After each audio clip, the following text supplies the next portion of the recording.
what I need to know, really, is for Plump Jack, it's not a problem. It's Falstaff. And it can be Merry Wives of Windsor or Henry V, whichever you wish.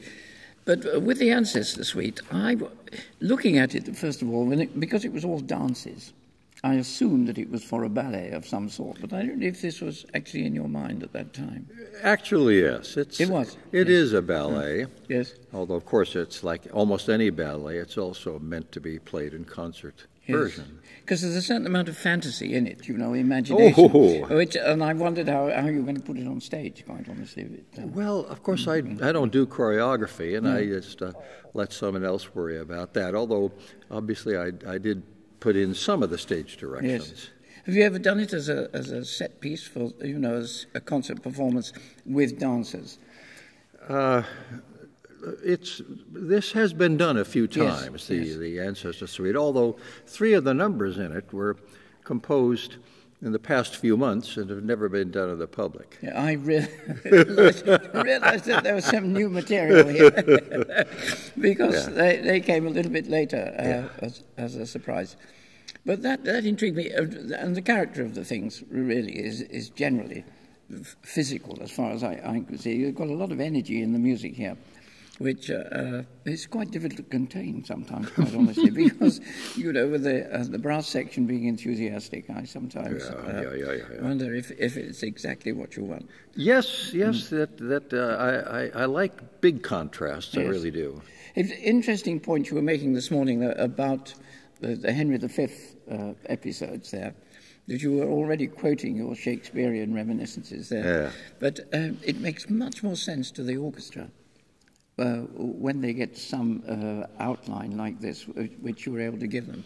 I think that those of them who have seen the plays or knew the plot really concentrated on the music much more in an operatic fashion, I think.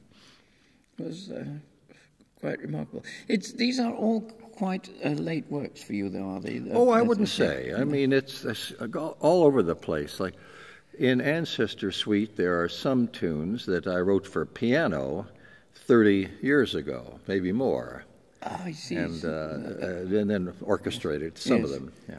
Yes, because the orchestration is immensely skillful. I mean, you've done some remarkable things, some very dangerous things, I may say, too, which, as the horn players will tell you. Well, that's it. When I write, say, for more than one horn to play loud and high in unison, there's a big danger they'll crack. Some are comfortable doing that, some not. And so, And again, I told you, you're free to bring them down to one whenever you like. Well, what we were adopting there was the sort of skills we use with string playing, that to make the upper octave to sound well, the lower octave has to play twice as loud as the upper octave, and it gives not only confidence, it gives a certain amount of sheen to the sound, which works very well, I think. Good, so thank you. We will adopt that certainly as our all right. Attitude. The smaller pieces, I imagine, were written for on commission. I mean, for occasional performances. I've only written one piece in my life on commission, and it was kind of a tongue-in-cheek commission. Sam Wanamaker actually commissioned me $1,000 or something he wanted some piece of Shakespeare, and he suggested maybe one of the sonnets or something, and so I mean, believe me, I put up the $1,000, but I wrote Plump Jack, the whole damned opera. I mean, with just one scene. That was for Sam, was it, really?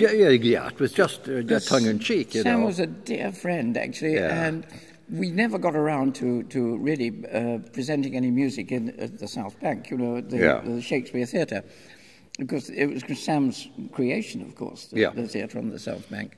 And that's where we wanted to give some of the earliest concerts there for Sam. But I didn't realize he was an old friend of yours. Sure. Yes. We see Zoe, of course, quite a lot now. Zoe is around. And I went to his memorial thing in Los Angeles, and greatly to my surprise, there's Sam. No, it isn't Sam. It's his brother, the psychiatrist. Twin brother, looks exactly like him. Yeah, I know. Gave us a turn. Yes. I first met Sam when he came over as a refugee from the Black Book, all that business. the political business way back in the late 40s, early 50s, I suppose. Oh, he's a great character. Big talent, that guy. Yeah, very good. He was good at playing the baddie.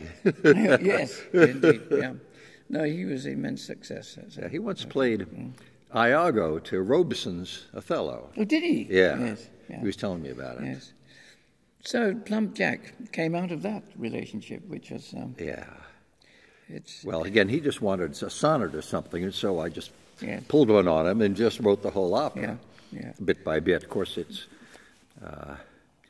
finished really after his death. It was performed many times, but a few more things kept adding in. And now you're taking an opera to Moscow, I hear.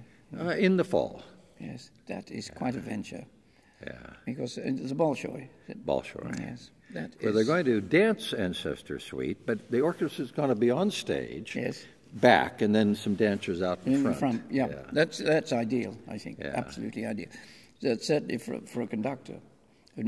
Because playing for ballet is a different profession, quite honestly. Of course. You know that, you're tied to their feet, really. That's it. You can't leave them in the air with an air hook all night. No. Well, at least they will have a recording to rehearse with anyway, which is quite useful for them. Yeah. And generally speaking, I think you've got what you asked for in the recording this morning, I think. I think so. I think so, absolutely. You will certainly let us know if there's going to be anything.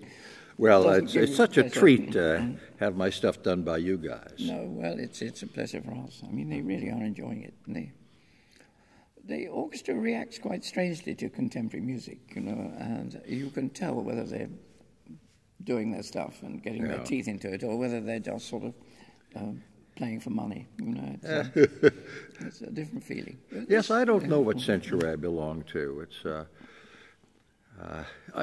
when I was going to, I'm 75 now, and when I was going to the conservatory, all my teachers thought, well, here you are experimenting with this tonal stuff, but surely you're going to graduate to serialism. I said, I'm not so sure. No, well done. Well done. When you say you're 75, it makes you feel like a boy as far as I'm concerned. I know. Senior citizen. Yes, I had to pat you on the head.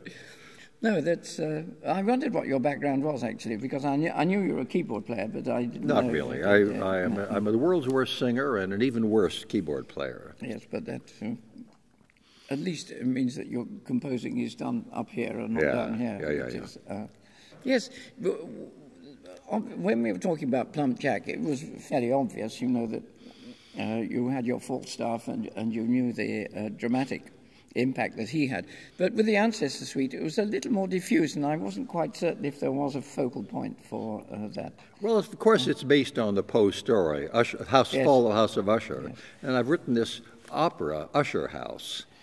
I see. So this is really a précis of the opera. Kind of. Yes. No, it's of the 10-odd numbers of Ancestor Suite, 11. Of the 11, about 5 of them, or abridged versions of them, make it into the opera. I see. Yes. Not the whole thing. Yeah. And it's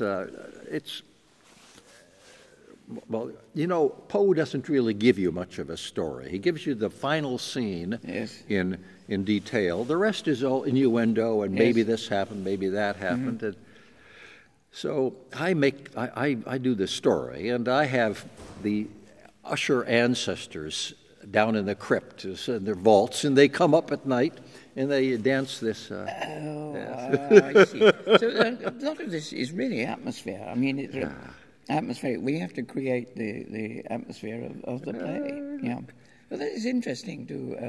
This I must transmit to the orchestra and make sure that they're following the plot.